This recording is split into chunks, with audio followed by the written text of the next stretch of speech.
जय माँ, जय जय माँ, जय जय माँ, जय जय माँ।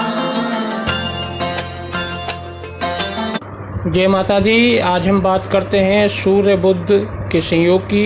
जब एक ही भाव में दो बुध आदित्य योग बनता है।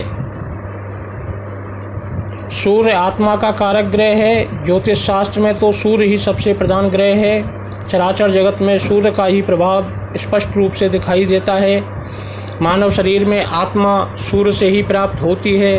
हृदय का प्रश्वास, उदरस्थ, अग्नि इसी के परिणाम हैं। सौर ऊर्जा छोटे से खिलौने, कैलकुलेटर आदि से लेकर उपग्रह तक को गति प्रदान करती है। सूर्य से प्रभावित एवं प्रकाशित ग्रह भी विभिन्न क्षेत्रों की आवश्यकताओं के अनुरूप सामर्थ्य प्रदान करते हैं। सूर्य पाप ग्रह न होकर क्रूर ग्रह है। क्रूर एवं पापी में बड़ा अंतर होता है। क्रूर तो शुभ अशुभ सभी कार्यों में रूखापन दिखाते हुए लक्ष्य में पवित्रता बनाए रखता है, लेकिन पापी भाव अच्छा नहीं माना जाता। बुध ग्रह सूर्य के सबसे निकट है और इसलिए उसका पुरुषत्व समाप्त हो जाता है, लेकिन बुध भी अपना प्रभाव अन्य ग्रहों के सानिध्य की अपेक्षा सूर्य के साथ होने पर विशेष प्रदान करता है। जन्मांक चक्र में प्राय 70% संभावना सूर्य बुध के एक साथ बने रहने की रहती है। बुध आदित्य नाम से विख्यात यह योग अलग अलग भावों में अति विशिष्ट फल प्रदान करने वाले होते हैं। बुध आदित्य योग की हम लगन में बात करें, यदि लगन में हो अर्थात प्रथम भाव में हो तो बालक का कद माता पिता के बीच का होता है। यदि लगन वृष, कन्या, तुला, वृश्चिक, धनु, कुंभ राशि का हो तो कद लंबा हो सकता है। इसमें जातक का स्वभाव कठोर तथा वात पित्त कफ से पीड़ित होता है। बाल्यावस्था में कान, नाक, आँख, गला, दांत आदि के कष्ट सहने पड़ते हैं। स्वभाव से वीर, क्षमाशील, कुशाग्र बुद्धि, उदार, साहसी एवं आत्मसम्मानी होता है। स्त्री जातक में प्राय चिड़चिड़ापन तथा बालों में भूरापन भी देखा जाता है। अब हम बात करते हैं द्वितीय भाव में यदि बुध आदित्य योग हो तो व्यक्ति तार्किक अभिव्यक्ति होती है, लेकिन व्यवहार में शून्यता सी झलकती है।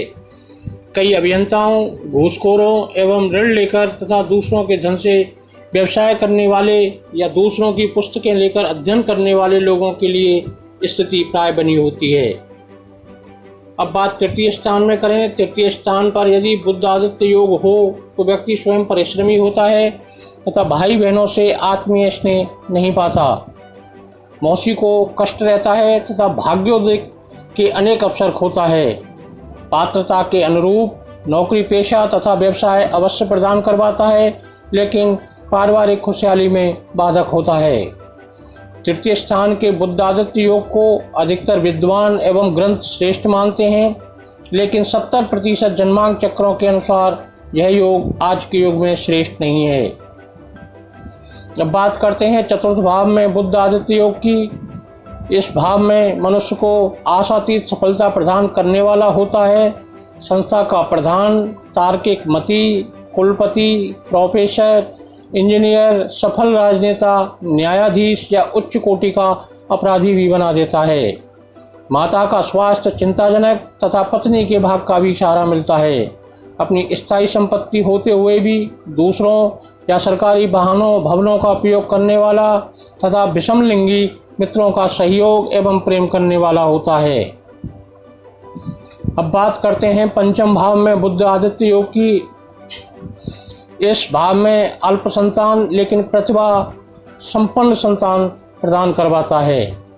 चित्त में उद्विग्नता, बात रोग एवं यकृत विकार की प्रबल संभावना बनती है।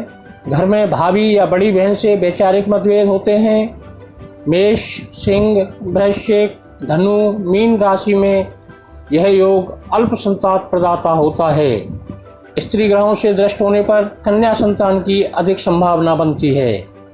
अब बात करते हैं छठे भाव में।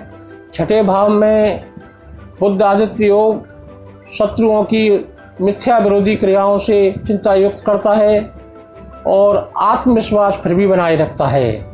मामा पक्ष से बचपन में लाभ मिलता है, लेकिन आवश्यकता पड़ने पर सहयोग प्राप्त नहीं हो पाता। अब बात करते हैं इस योग की सातवें भाव में।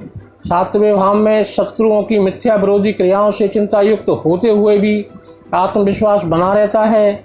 मामा पक्ष से बचपन में लाभ मिलता है, लेकिन आवश्यकता पड़ने पर सहयोग प्राप्त नहीं होता है।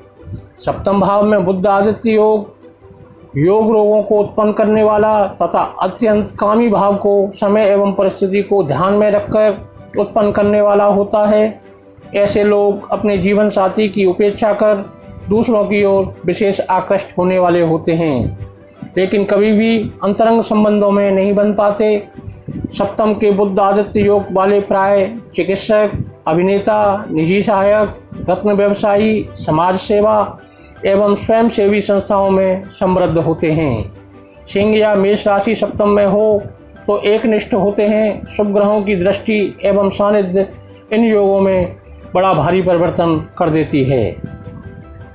अब बात करते हैं अष्टम भाव में। अष्टम भाव में यदि बुध आदित्य योग हो तो व्यक्ति किसी को सहयोग करने के चक्कर में स्वयं उलझ जाता है। दुर्घटना में पैर, हाथ, गाल, नाखून एवं दांत पर चोट का भय बना रहता है। विदेशी मुद्रा से व्यापार, किडनी स्टोन, आमाशय में जलन तथा आंतों में विकार भी इस योग का परिणाम बन जाता है। नवम स्थान पर यह योग स्वामिनी के साथ साथ अहंकारी बनाता है तथा प्रारंभ में कई शुभ अवसरों का परित्याग बड़े भारी पश्चाताप का कारण बनते हैं। पैतृक संपत्ति का परित्याग कर स्वयं उपार्जित संपत्ति अर्जित करता है। दशम भाव में यदि बुध आदित्य योग बुद्धिमान, धन कमाने में चतुर, साहसी एवं संगीत प्रेमी बनाता है। पुत्र पौत्रादि सुख से संपन्न, लेकिन एक संतान से चिंता बनी रहती है। धार्मिक स्थानों का निर्माण लंबी ख्याति प्रदान कराता है। अब बात करते हैं 11वें भाव में यदि सूर्य बुध का बुध आदित्य योग हो तो इसके साथ व्यक्ति यशस्वी, ज्ञानी, संगीत विद्या प्रिय, रूपवान एवं धन धान से संपन्न होता है। लोक सेवा के लिए सरकार एवं अनेक प्रतिष्ठानों से धन की प्राप्ति होती है। अब बात करते हैं 12वें भाव में बुध आदित्य योग चाचा ताऊ से विरोध करवाता है तथा अपनी संपत्ति उनके चंगुल में फंस जाती है। जुआ, सट्टा, शेयर या अन्य आकस्मिक धन लाभ के व्यवसायों में फंसकर अपना सर्वस्व लुटा देता है। बुध आदित्य योग को राशि एवं अन्य ग्रहों के संबंध भी प्रभावित करते हैं, लेकिन अलग अलग भावों में एकाकी हो तो ऐसे ही फल प्राप्त होते हैं। जय माता दी।